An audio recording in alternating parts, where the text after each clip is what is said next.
Hey there, friends and enemies, JoPaWrites here again, and since the day before a debacle, I've been searching for games that can fill the void left behind what that one was supposed to be, and folks online have been telling me I need to check out Pioneer, a game that looks very interesting from what I've seen so far, and luckily they just dropped a new trailer called Codex of Tartarus. So let's check it out together and see if the hype is warranted.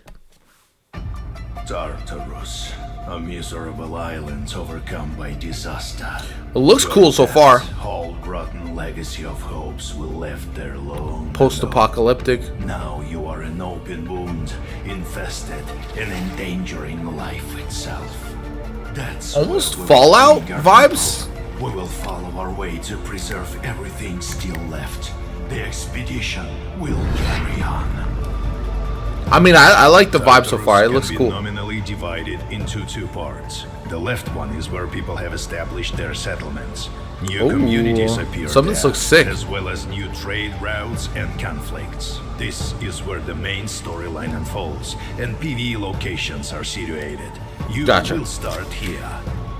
Lots of PvE, nice. Is an adventure game with minimum MMO elements. We put a lot of efforts in our level design and use the best practices of narrative in dialogues. Moreover, dude, I'm a Shark fan already. Game mode where other players cannot interfere with you or your party play. Oh, so it's PvE only locations. That's good. Single-handedly or with friends. You can even have a dialogue with an NPC as a bot. Okay, that's good. And gather info about the world and its mysterious past.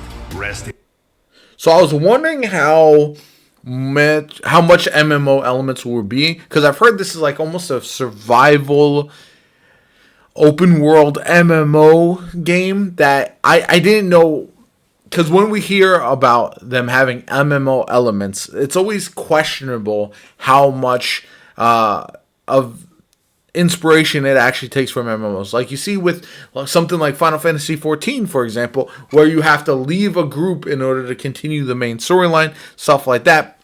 Knowing that there's going to be separation of PvE versus PvP when you have a big map like this is good. And I also believe that having it so where you can continue your progression while in a group, if you want to only play co-op essentially the whole time, is important as well, and something that every MMO should have.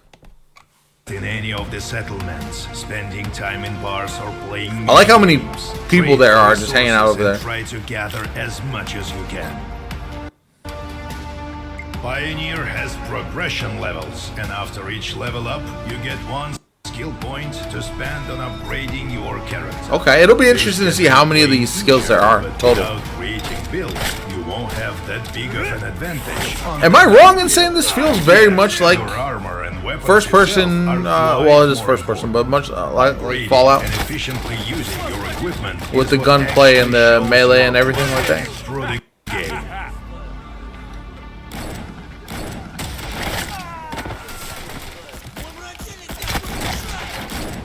I like the gunplay so far. I do feel like it's kind of clean, but again, it's interesting how much it reminds me of a Fallout game, but more MMO. And really, it'll be interesting to see how this game compares to something like Fallout 76, for example.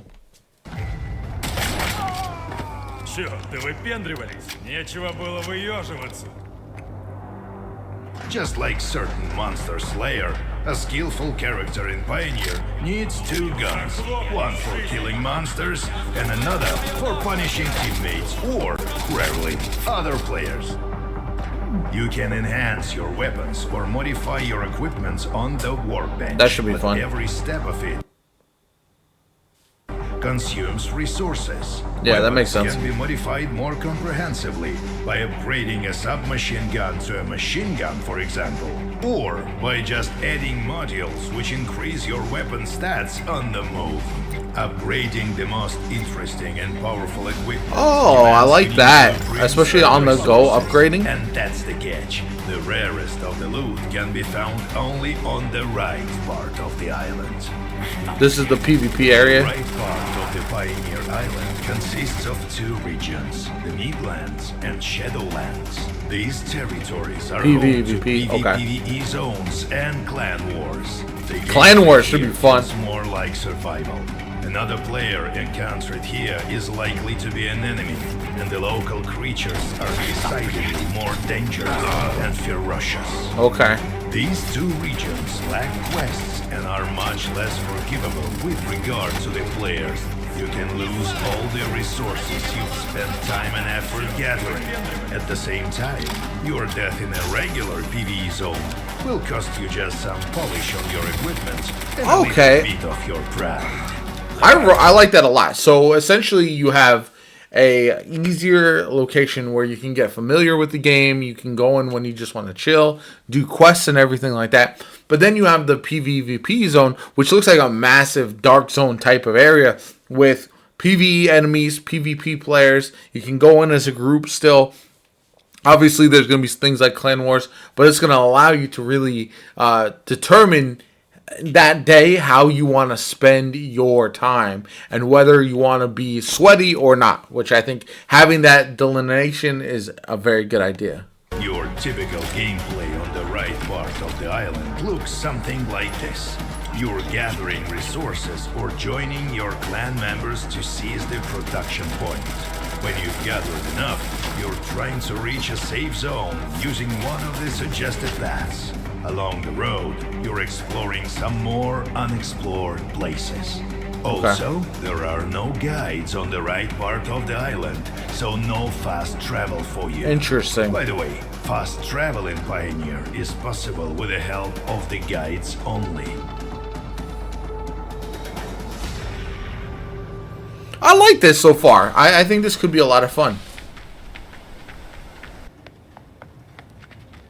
In addition to PvP, MMO fans will enjoy our raids and world bosses adapted to the realities of MMO FPS. After all, it would be fun to see how familiar activities look in unfamiliar conditions, wouldn't it?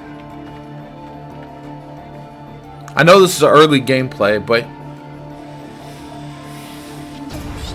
the customization could be interesting as well. Pioneer is a unique experiment. The further you delve into the depth of the island, the more the game I like that a lot. Transitioning from a role-playing adventure to an intense survival experience. Yeah, I think that could be very, very cool. I'd love to tell you more, but unfortunately... Okay, I like that bear creature right there, by the way.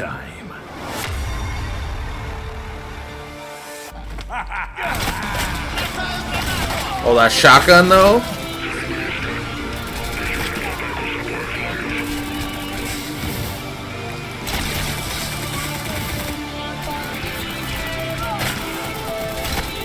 I'm going to explain in a second why I think this kind of blending of genres is going to be the future of these types of games. So that's what I hope the evolution of, whether it's looter shooters, survival games, extraction games, a kind of a combination of these I think is going to be very important, because we've seen a lot of things. You have a MMO game, then you have raids and dungeons, and all that's very cool. But you have to add unexpected elements in order to keep players on their toes. And that can be done in one of two ways, whether it is randomized world events, world bosses. You can have a PvP in the mix, survival elements. All of that can really enhance the experience if done correctly. The problem oftentimes is balancing issues and also cheese tactics, all that kind of good stuff. So it'll be really fascinating to see how this ends up working out. Again, this is the type of game that I think could be very, very cool and has an interesting premise. Reminds me of some other games that I've seen, but also blending genres in a way that I think is going to be a lot of fun down the road. If they're able to pull all this off, again, it could be a really good time. We'll have to see how servers work, how easy it is to integrate with different allies when you're trying to set up co-op and play with friends and stuff. But yeah, overall, this is a good one, and it's definitely on my radar. Let me know what you guys think about Pioneer in the comments down below. Is this a game that you'll be looking forward to when it eventually does come out? We're definitely going to hear more about this in 2024, although we're not sure at this point when the release date is going to be, so we'll have to wait and see on that. Anyway, my name is Jopa. I hope you enjoyed the video. Like, comment, subscribe, all that kind of good stuff. Have a good one, and I'll catch you all later.